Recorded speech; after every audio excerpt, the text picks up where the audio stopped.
Welcome to our channel. నేను మీ తేజ. ప్రస్తుతం మనతో పాటు సీనియర్ జర్నలిస్ట్ భరద్వాజ్ గారు ఉన్నారు. ఆయనతో మాట్లాడదాం. నమస్తే సార్. నమస్తే అండి. సో రీసెంట్గా సిపి ఆనంద్ గారు ఒక వీడియో రిలీజ్ చేయడం జరిగింది. సంధ్యా థియేటర్ ఇన్సిడెంట్కి సంబంధించి అల్లు అర్జున్ గారు ఎంట్రీ దగ్గర నుంచి ఆయన వెళ్ళేంత వరకు కూడా. అయితే చాలామంది ఆ వీడియో చూసిన తర్వాత చాలామంది విమర్శలు చేశారు. బట్ నాకు వచ్చిన డౌట్ ఏంటంటే అల్లు అర్జున్ గారికి సంధ్యా థియేటర్ కానీ పోలీసులు కానీ పర్మిషన్ ఇవ్వలేదు. అటువంటిప్పుడు ఆయన వచ్చినప్పుడు పోలీసులే దగ్గరుండి అల్లు అర్జున్ గారిని సినిమా థియేటర్లోకి ఎలా అలౌ చేస్తారు? అది కూడా క్లియర్ గా మనకి ఆ వీడియోలో కనిపిస్తుంది కదా. మీరు అక్కడి నుంచి వెనక్కి పంపించవచ్చు కదా, ఎందుకు అలౌ చేశారు? ఇప్పుడు పోలీసులు అక్కడ పరిస్థితిని సాధారణ స్థితికి తీసుకురావడానికి ప్రయత్నం చేస్తున్నారు. పర్మిషన్ రిజెక్ట్ అయింది. రిజెక్ట్ అయినప్పటికీ అతను వచ్చేసాడు. ఇది స్పష్టంగా అందరికీ చెప్పారు వాళ్ళు. లెటర్లు కూడా సర్క్యులేట్ అయిపోయినాయి. రిజెక్ట్ చేసిన లెటర్ వాళ్ళు సర్క్యులేట్ చేశారు. అప్లై చేసిన లెటర్ మాత్రమే వీళ్ళు సర్క్యులేట్ చేశారు. సో థియేటర్ యాజమాన్యానికి తెలుసు ఈయన వస్తున్నాడని. తెలిసినప్పుడు వాళ్ళు ముందస్తు జాగ్రత్తలు తీసుకోవాలి. లోపల కనీసం లోపల ఉన్నటువంటి జనాల్ని థియేటర్లోకి పంపించేసి ఉండాలి. అది చేయలే. వాళ్ళు అక్కడ ఉండిపోయారు. ఆ ఉండిపోయిన వాళ్ళు ఈ ప్రెజర్కి తొక్కిసలాట జరిగి ఈ సంఘటన జరిగింది. ఇది ప్రమాదం కాదు, ఇది క్రియేషన్. ఆవిడ మరణం ప్రమాదము అని మాట్లాడుతున్నాడు అల్లు అర్జున్. యాక్సిడెంట్ అని. అది యాక్సిడెంట్ కాదు. యాక్సిడెంట్ క్రియేటెడ్, వాంటెడ్గా క్రియేట్ చేసిన యాక్సిడెంట్ అనేది మనకు స్పష్టంగా అర్థమవుతుంది. ఎందుకంటే పోలీసులు ఆయన వచ్చాడు కాబట్టి అక్కడికక్కడ అడ్జస్ట్ చేయడానికి ట్రై చేశారు. పోలీసులను అగౌరవపరిచింది అల్లు అర్జున్. లోపలికి వెళ్ళిపోయిన తర్వాత ఆయన సినిమా చూస్తూ ఉండగా ఒక స్టేషన్ హౌస్ ఆఫీసర్ వెళ్ళి చెప్పబోతే అతన్ని ఎలో చేయలేదు. అతని సిబ్బందే. అల్లు అర్జున్ దగ్గరికి వెళ్ళి విషయం చెప్పాలి అంటే అతని స్టాఫ్ ఎలో చేయలే. స్టేషన్ హౌస్ ఆఫీసర్ని, సిఐని ఎలో చేయలే. ఎలో చేయకపోతే కదా అతను వచ్చింది. ఏసీపీ వచ్చాడు, డీసీపీ వచ్చాడు. వీళ్ళందరూ ఎందుకు వచ్చారు? మొదట వెళ్ళినటువంటి సిఐని ఎలో చేయకపోబట్టి వీళ్ళందరూ వచ్చి మాట్లాడాల్సి వచ్చింది. అంటే వచ్చిన పర్సన్స్ అందరూ కూడా అల్లు అర్జున్ గారితో మాట్లాడారా ఆ రోజు థియేటర్లో? వాళ్ళిద్దరూ మాట్లాడామని చెప్తున్నారుగా స్పష్టంగా. లోపల వీడియోలు లేవు, కానీ మేము మాట్లాడాము. అయ్యా మీరు ఇక్కడ ఉంటే ఇంకొంచెం ప్రమాదం జరిగే అవకాశం ఉంది, మిమ్మల్ని స్టేషన్కి తీసుకెళ్లాల్సి ఉంటుంది, మీరు వెళ్ళిపోవడం మంచిది అని చెప్పి మేమే పంపించామని వాళ్ళే పంపిస్తున్న వీడియో కూడా చూపించారుగా. రైట్. కాబట్టి ఈ విషయంలో వాళ్ళు ప్రదర్శించినటువంటి వీడియోల ఆధారంగా మనకి అర్థమైన విషయం ఏంటంటే ఆయన రోడ్ షో చేయలేదు అని చెప్పి ప్రెస్ మీట్లో చెప్పాడు. రోడ్ షో చేశారు అని వాళ్ళు వీడియో చూపించారు. పర్మిషన్కి అప్లై చేశాము అని వీళ్ళు ఒక లెటర్ చూపించారు. పర్మిషన్ రిజెక్ట్ అయింది అని వాళ్ళు లెటర్ చూపించారు. ఇలా వీళ్ళ వైపు నుంచి వచ్చిన ప్రతి ఎలిగేషన్కి వాళ్ళు సమాధానం చెప్పారు. వీళ్ళవే పొంతనలేని ప్రశ్నలు, వీళ్ళవే పొంతనలేని సమాధానాలు. సార్ ఎవరివి? అల్లు అర్జున్వి. Right sir. Okay sir. అంటే అల్లు అర్జున్ గారు ఇప్పుడు లోపల కొంతమంది పోలీస్ ఆఫీసర్స్ వెళ్ళి రెండోసారి అతనితో మాట్లాడి ఇక్కడ మీరుంటే బాగోదని చెప్పి పంపించారని మీరు చెప్తున్నారు. కానీ బయట వస్తున్న న్యూస్ ఏంటంటే పోలీసులు రేవతి చనిపోయిన విషయం అల్లు అర్జున్ గారు థియేటర్లో ఉన్నప్పుడే చెప్పారు. ఆయన చెప్పినా గానీ జాతర సీన్ అయ్యేంత వరకు కూడా థియేటర్లోనే ఉన్నారని చెప్పేసి బయట మాట్లాడుతున్నారు. అవును, అదే కదా జరిగింది. ఇప్పుడు మొదట రేవతి చనిపోయిన విషయం అల్లు అర్జున్ గారు థియేటర్లో ఉన్నప్పుడే తెలుసా? థియేటర్లో ఉండగా నాకు తెలియదు అని మొదటి వీడియోలో చెప్పాడు ఆయన. మొదటి వీడియోలో అక్కడ ఉండగా నాకు తెలియదు, ఆ మర్నాడు తెలిసింది అన్న టోన్లో మాట్లాడాడు మొదటి వీడియోలో. ఆయన సక్సెస్ మీట్లో మాట్లాడుతూ కూడా అదే టోన్లో మాట్లాడాడు.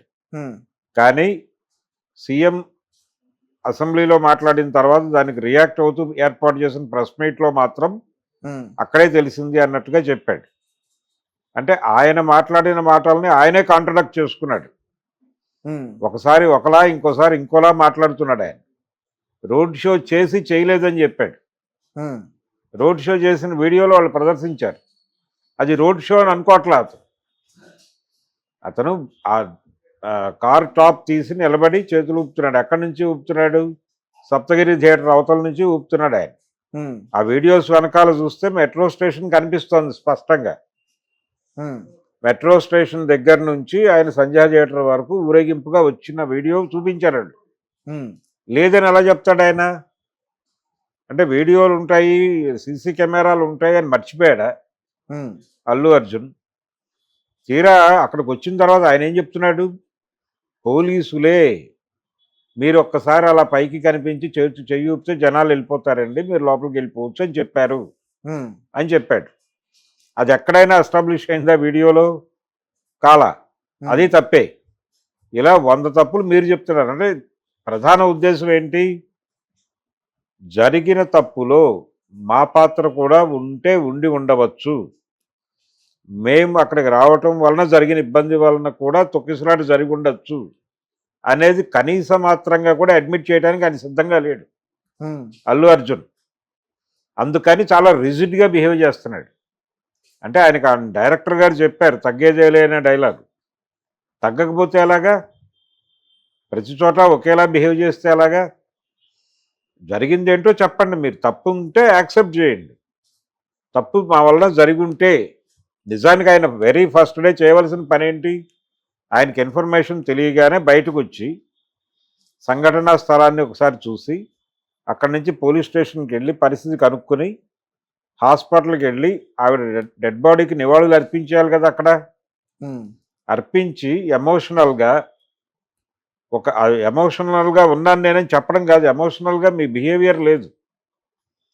వెళ్ళి ఇమ్మీడియట్గా కుర్రాడి పరిస్థితి ఏంటో కనుక్కుని ఆ యాక్టివిటీలోకి వెళ్ళిపోయి మీరు తెల్లారిన తర్వాత అక్కడి నుంచే వెళ్ళి సినిమాటోగ్రఫీ మినిస్టర్ని కలిసి అయ్యా జరిగిన సంఘటన దురదృష్టకరం, అది అలా జరగటం వెనకాల మా పాత్ర కూడా ఉండి ఉండవచ్చు, తెలిసి చేసినా తెలియక చేసినా తప్పు తప్పే, అందుకు మేము కూడా బేషరతుగా సారీ చెప్తున్నాం ఉమ్, అనే మాట మాట్లాడి ఉంటే ఇక్కడ దాకా వచ్చేది ఆ విషయం.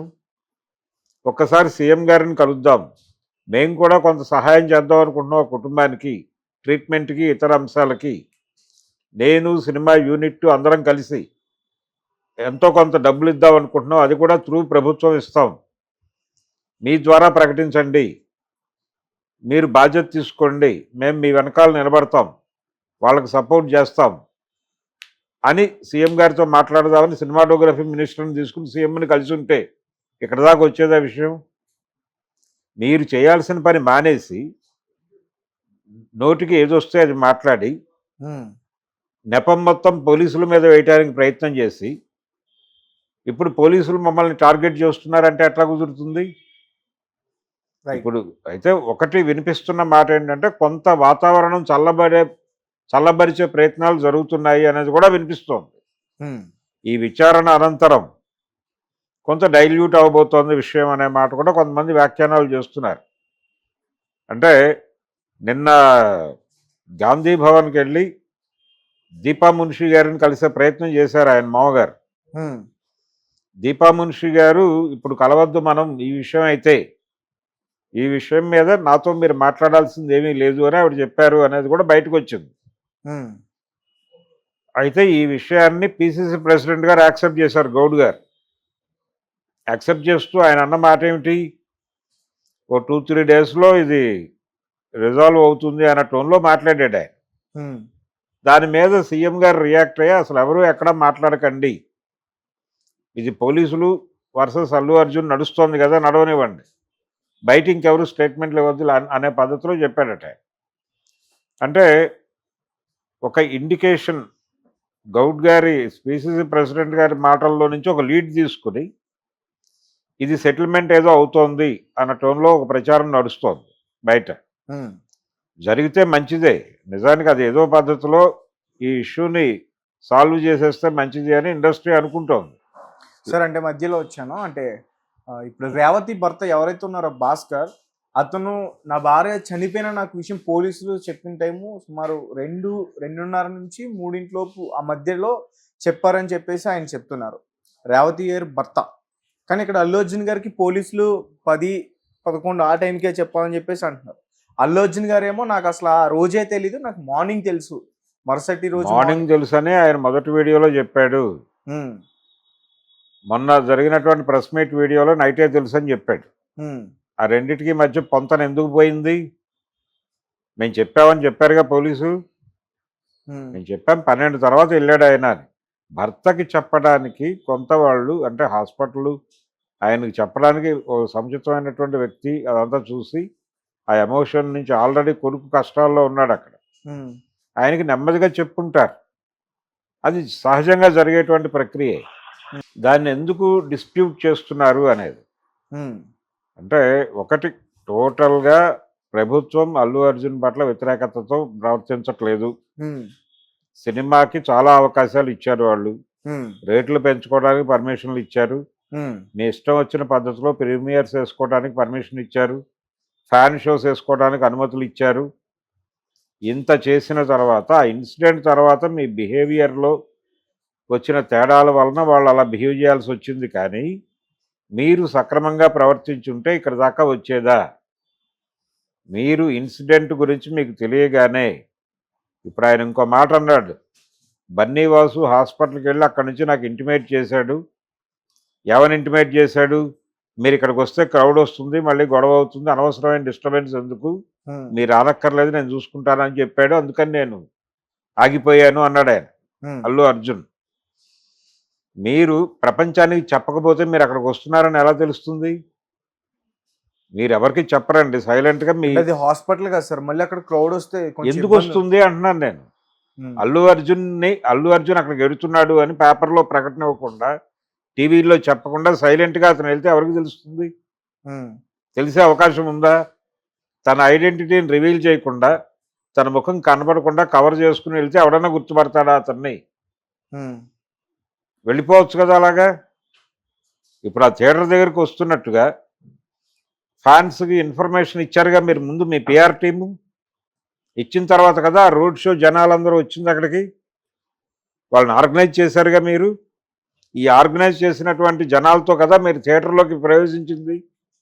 అందువలన కదా తొక్కిసలాట జరిగింది అక్కడ. సో ఈ యాంగిల్లో చూస్తే మీరే ఈ క్రైమ్ చేసినట్టు, రేవతి గారిని వీరే చంపినట్టుగా అర్థమవుతుంది మనకి రైట్. ఈ ప్రయాణం చూస్తే. ఈ ఇష్యూని ఇక్కడ కాంగ్రెస్ ప్రభుత్వం కొంచెం అడ్వాంటేజ్ తీసుకుంది, అసెంబ్లీలో మాట్లాడడం దీని గురించి అవసరమా, ప్రజా సమస్యలు ఉన్నాయి కదా, దీని గురించే ఎందుకు ఈ కాంగ్రెస్ నాయకులు కానీ ముఖ్యమంత్రి రేవంత్ రెడ్డి గారు కానీ ఎందుకు పదే పదే మాట్లాడుతున్నారు? ఎందుకు పదే పదే ఉంది, ఆయన అసెంబ్లీలో మాట్లాడటానికి ఒక సభ్యుడు అడిగిన ప్రశ్న క్లారిఫికేషన్ ఇచ్చాడు. ఆయన ఉమ్, అక్బరుద్దీన్ అడిగినటువంటి ప్రశ్నకి ఆయన క్లారిఫికేషన్ మాత్రమే ఇచ్చాడు. అసెంబ్లీలో వాంటెడ్గా ఆయన ఏమీ మాట్లాడలేదు ఒకటి. రెండోది, ఇతర ప్రజా సమస్యలు కూడా చర్చకు వచ్చినాయి అసెంబ్లీలో.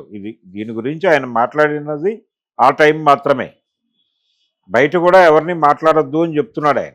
ఉమ్, బయట కూడా ఎవరు ఈ విషయం మీద మాట్లాడకండి అని సీరియస్గా ఒక వార్నింగ్ అయిపోయింది. అంటే రకరకాల అభిప్రాయాలు మనం వ్యక్తం చేస్తాం.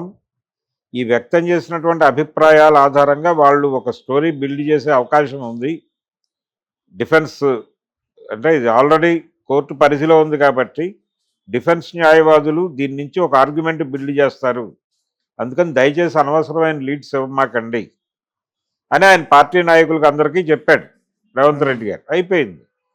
సో ప్రభుత్వం ఏదో చేయటానికి ఈ కేసును వాడుకుంటోంది అనే దానిలో కూడా విషయం లేదు. ఎందుకు విషయం లేదు అంటున్నానంటే, చాలా క్లియర్గా